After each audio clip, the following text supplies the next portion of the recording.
Alright. Knock, knock, knock. Hi, my name is Desiree. I'm going to be your nurse today.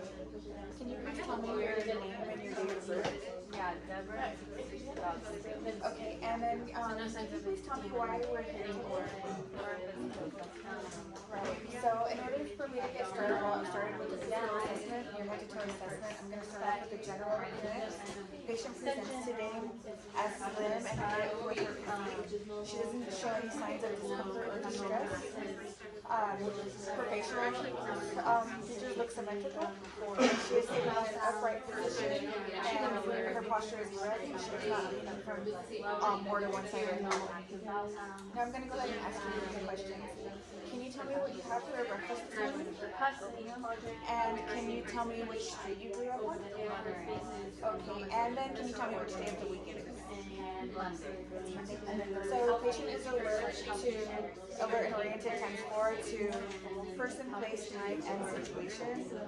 Her long and short-term memory is intact. Can you go ahead and put your arms out for me? And with your right hand touch your nose, and left hand touch your head, and yes, go ahead and relax. Patient is able to follow commands and using active motor. Her best performance scale is at 15 because she is fully alert and awake and responsive. Do you have any difficulty with frequency, pain? So now I'm going to hop into your psychological portion of the head to toe assessment. The patient's facial features are appropriate because she's able to maintain eye contact and she's smiling. The mood is also appropriate because she's cooperative, which is how it should be for this position. Her speech is articulate, and she's able to maintain conversation, which is development of the appropriate age, and her hygiene appears to be clean. So now we'll get into the cranial nerves. Cranial nerve 1 is the olfactory nerve, and that is for smell. So I'm going to have you plug one side of your nose, and I'm going to have you smell an object, and you tell me what you smell. But close your eyes, plug your nose, and tell me what you smell. Okay, plug the other side, and tell me what you smell. Great. So for cranial nerve 2, the optic nerve, that we will be using the Snellen chart. So I would basically just stand 5 feet away and have you use the Snellen chart. For cranial nerve 3, 4, and 6, we're going to test at the same time. So I'm going to go ahead and have you follow the pin with your eyes. She's 4 range of motion up her neck. Now her shoulders. Yeah. Go ahead and put your arms out straight, and then all the way back. Wrong circular motion. But I was never in a situation where. Okay, and now I'm going to have you cover one eye, and I'm going to flash the light in. Flex your elbows. Cover your other eye. And then a circular motion on your wrists. Okay, patient's eyes follow Perla because they are the pupils are round. Full range of motion, and then checking your knees. Equal, reactive to light, and your ankles, round, reactive to light, and the combination of extraocular movements also are intact. So now we're going to hop right into cranial nerve 5, which is the trigeminal nerve. I'm going to have you open your mouth so I can feel that your mandible is in the proper place. Go ahead and close it. And then go ahead and close your eyes and tell me where you feel pressure on your face. Left. Same with the other side. Left. Perfect. Okay. We want to sit up for more skull scale. Cranial nerve 5 is intact. Cranial nerve 7 is the facial nerve. So can you go ahead and come into and then smile and raise your eyebrows? Cranial nerve 7 is intact. Cranial nerve 8 is the vestibular cochlear nerve. This is for hearing. So I'm going to whisper 3 words on each side of the ear, and you let me know what you hear. Really good nervous.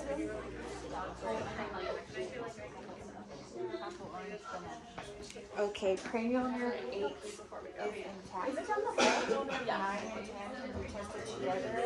This is the glossopharyngeal nerve and the vagus nerve. So go ahead and open your mouth and say ah. Uvula is midline. Go ahead and swallow. Okay, cranial nerve 9 and 10 is intact. Cranial nerve 11 is the spinal accessory nerve. So I'm going to have you show your shoulders against resistance. Go ahead and show. I'm also going to have you turn your head to test your neck for resistance. So go ahead and turn your head to your left against resistance, and the other way. Cranial nerve 11 is intact. Cranial nerve 12 is hypoglossal. So go ahead and stick out your tongue and wiggle it from side to side. The tongue is midline, and if it was to lean to one side more than the other, then the opposite side that it hangs would be the weak side.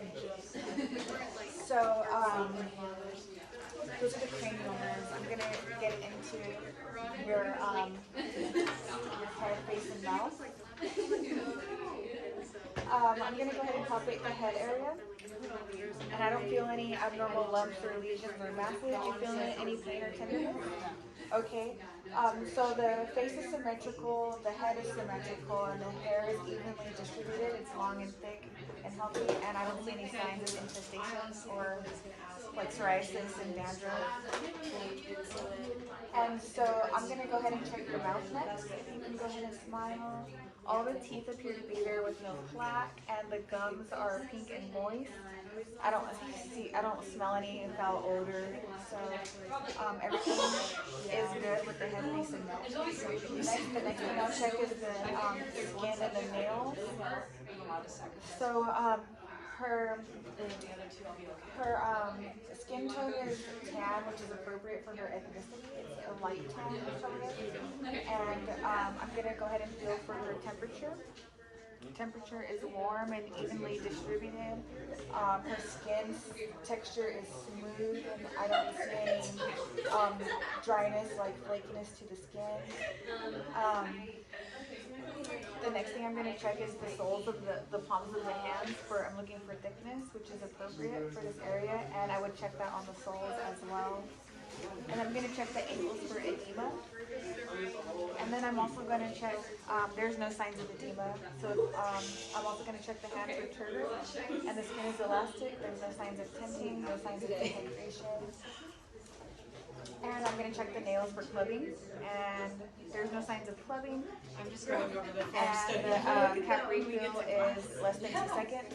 I don't see any signs of jaundice or discolorations of the skin. So what I'm going to do next is check on your pressure points. If I can have you lay down, and lay down and then roll over to your right side. There is no pressure injuries to the occipital, the shoulders, the spine, the hips, the ischial tuberosity, the sacrum, the inner and the outer knees, the inner and the outer ankles, the heels or the toes. Okay, you can sit back up. The Braden scale is at a 23, and she is independent, she's not incontinent, she's not bedridden, she's not at risk for pressure injuries. Next, we're going to get into the respiratory system. Upon initial inspection, I don't see any signs in the lips of cyanosis. She's not using her accessory muscles, and she's not leaning in a tripod position. So I'm going to check your chest extension. When you feel my hands in the back of your lungs, go ahead and breathe in deep. Okay. Chest expansion is equal and bilateral. So what I'm going to do next is auscultate. This is going to listen to me here at the back. I'm listening for adventitious breath sounds such as wheezing, bronchi, wheezing, bronchi, crackles, rail. Me too. I was gonna. Oh, I'm heart failure. And then everything. Well, that's spread it. Spread it. Yeah.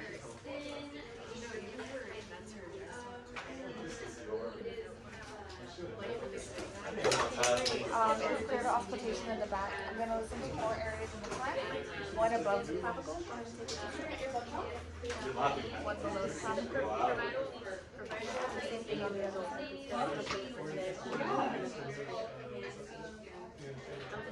And it is clear to auscultation in the front as well. I'm going to get straight into the cardiac. So, I need to listen to certain areas of the heart. So I'm going to start off by listening in the sacrointercostal space on the right hand side, and that is going to be the pulmonic valve. I'm listening with my diaphragm.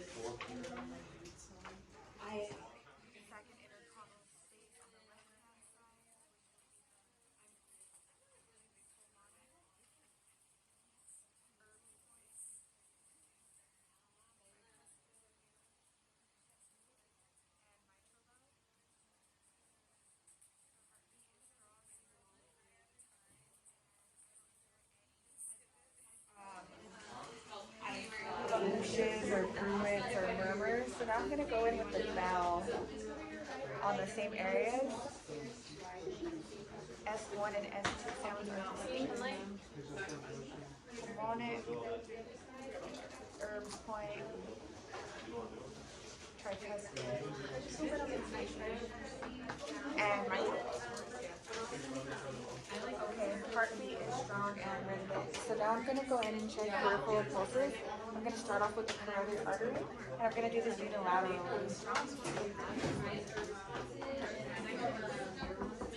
Heart rate is strong and rhythmic. I'm going to check the abdominal. And the same thing, I feel a strong and rhythmic heart rate.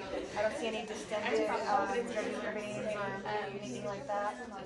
Now I'm going to check bilaterally your radial pulses. July 12th, 2002. Okay, so everything matches. So do you know what we're doing? And the heartbeats are regular and rhythmic on both sides. They are matched. Now if you can lay down, I'm going to check this way. No, I don't think so. So if you can lay down, I'm going to go ahead and check your dorsalis pedis, which should be right here on both sides.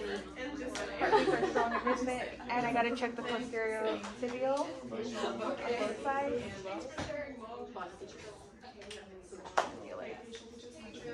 Oh, no signs of any discomfort. And they are even, equal, strong, and rhythmic. Okay, so You can go ahead and sit back up. Additional pulses that can be checked but was skipped over would be the brachial, the popliteal, and the femoral arteries. As mentioned earlier, there's no signs of edema, and capillary flow is less than 2 seconds.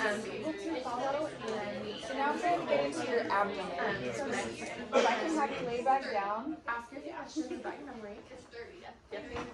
And upon initial inspection, there is no protuberance, there's no rounding, so everything is flat and normal. So I'm going to go in first and auscultate the 4 regions of the abdomen. We're going to start with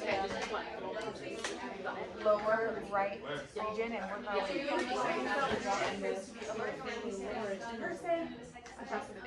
That should be in the beginning. right lower quadrant. So after I do memory again, whatever, okay, Upper right quadrant. where we're at. The NRCF has been December 9th, 2024. Lower left quadrant is where and I hear normal hyperactive bowel sounds with gurgling and Situation. now I'm going to percuss those same areas. Lower right quadrant, and I should be hearing timpani in the airfield What do you spell? and dullness in the visceral organs. So cranial nerve number 1 is intact. And now I'm in the left upper quadrant, and I'm looking for dullness. And close your right eye. And I'm looking for timpani in the lower quadrant. And everything is good. So now we're going to go ahead and go in with the light palpation. Right lower quadrant. Nope. Okay, so Looking for any abnormal swelling or mass. Do you feel any pain and tenderness? Okay. Now I'm going to go back in a little deeper. This area, we would be able to feel the appendix if it was inflamed. We have the liver over here. We have the stomach over here. Then we have the descending colon and the anus over here. And the bladder is there too. Okay, you can go ahead and sit up. When was your last bowel movement? Are equal around the axis? Okay. We don't know How was your appetite? Do you have any issues with nausea or vomiting after eating? No? Okay. And then how about, do you have any issues with constipation or diarrhea? Okay. So now moving into the vaginal and bladder. So do you have any discoloration or inflammation in the vaginal area? Do you have any pain, irritation, or discharge during urination? Oh yeah, we want And how's the frequency? Are you regular, incontinent? Frequency is normal. Okay, now we can move on to the musculoskeletal system. And the first thing I'm going to check is range of motion. So if I can have you stand up, can you touch your right ear to your right shoulder, left ear to left shoulder? Go ahead and side neck and then circumference.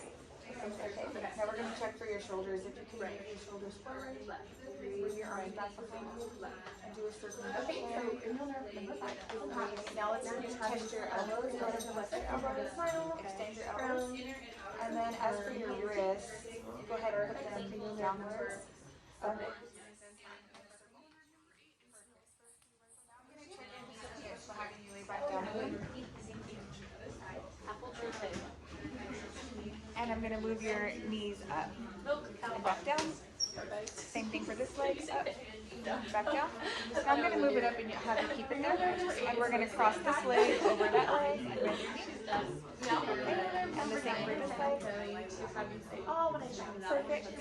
Now go ahead and put your legs straight and wiggle your ankles for me. Okay, range of motion is intact. So if I can have you stand back up one more time. Now we're going to test the skeletal strength. And I already tested the neck and shoulders earlier when we did Cranial 11. So I'm going to hop right into the arm strength. Go ahead and put your arms out. And I'm going to push down. Do you go ahead and give me resistance? Okay, and I'm going to come from perfect up. Give me resistance. Okay, go ahead and sit down. I'm going to do the same thing to your legs. When I pull forward, give me resistance. And I'm going to push on them, give me resistance. With it. Go ahead, give me resistance when I push down on your ankle. And I push on my hands like that. Okay. Muscle strength is 5+ bilaterally. And the last thing I'm going to do is check her gait. So if I can have you stand up and walk a few steps back. And walk back this way. The gait is even. She doesn't shuffle or have any limps. The weight is evenly distributed and her foot placement is where it should be. And I don't have any abnormal findings at this time. That is the end of the assessment.